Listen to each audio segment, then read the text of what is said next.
Christ. I love you. I love you. How are you tonight? Are you good? Oh my God. I just put my daughter to sleep. I love her so much. It's really indescribable the love that you feel for a child. But sometimes I have to ask myself, if I love you so much, why am I so happy when I put you in a dark room to be away from me for 12 hours? Why am I so happy? I'm like a kid on Christmas morning when I put her to bed. You guys look like you're ready to have a good time. Huh? You kind of look like for a brief moment, you forgot about your anxiety, your crippling anxiety. Anyone else struggle with anxiety? Just kind of jiggle your Zoloft bottle for me and just let me, yeah, absolutely. Look, I'm varsity with this shit. I've been dealing with anxiety for a long time. My mother tells me this story that when I was 3 years old and I was in the middle of this massive meltdown, I told her, "Mommy, I need a Band-Aid for my feelings." And she looked at me and went, I should not have drunk wine and listened to Alanis Morissette when I was pregnant with you. And I was like, isn't it ironic? I'm pretty much varsity with the anxiety shit, because here's the thing, anxiety allows you to expand your imagination. Like, hear me out. Just imagine with me that all your friends hate you.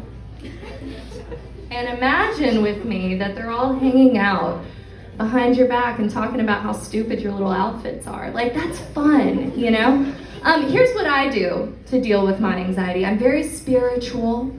I'm very religious. And so this morning I was really feeling it like bubble up inside me, this feeling that I'm just not enough, I'm not enough. So what do? I turn on some praise and worship music.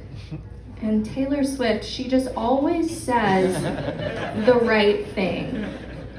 She always speaks like directly to my soul. Any other women in this room like grow up singing into their hairbrush Taylor Swift? Frank, I know. What's your favorite Taylor Swift song, Frank?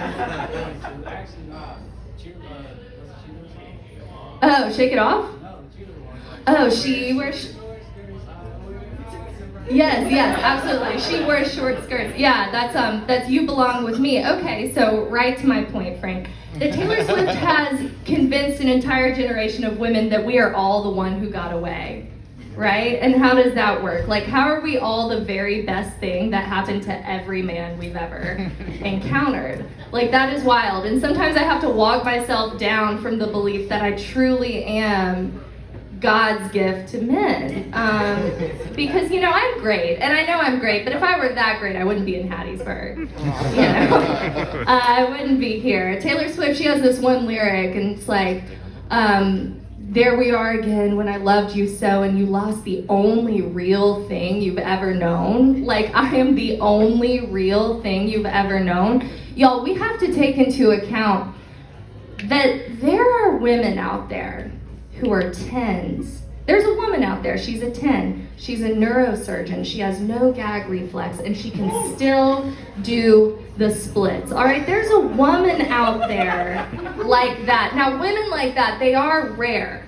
They're about as rare as like the occasional hair that I find on my nipple, but like those hairs, they must be addressed, right?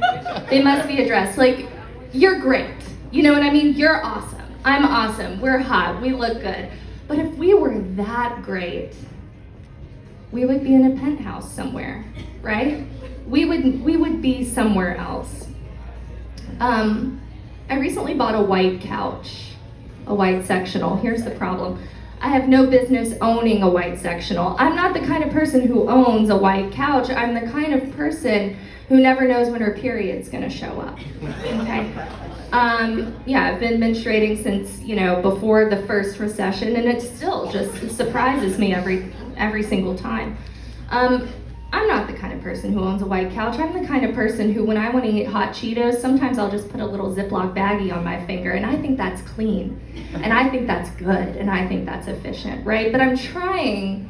This white couch has really motivated me. I've actually, it's like my life coach. Like, I'm trying to be the person my white couch wants me to be.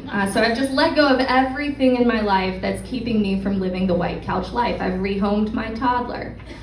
I've started eating white cheddar Cheetos. I'm just like wearing a tampon at all times. But don't worry, I change it every 24 hours. See, all the women in this room, when they hear that joke, they're like, oh, bitch, you are in danger.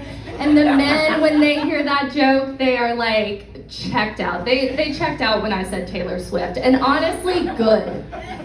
Good. Because here's the deal. I don't think that men should have to know about anything period related. Oh my God, Mary Ryan, that's internalized misogyny. That's so messed up. Shouldn't men know about the suffering and the cycles of women? No. Because here's the deal, I don't want to know about the things that hurt you. I really don't. Like, I don't want to hear about blue balls, the draft, or the fact that if you get sexually assaulted, no one will take it seriously. Like, go outside, mow the lawn, and when you come back in, don't sit on my white couch. Y'all, I love you so much. Give it up for Frank. Let's bring him back up in here.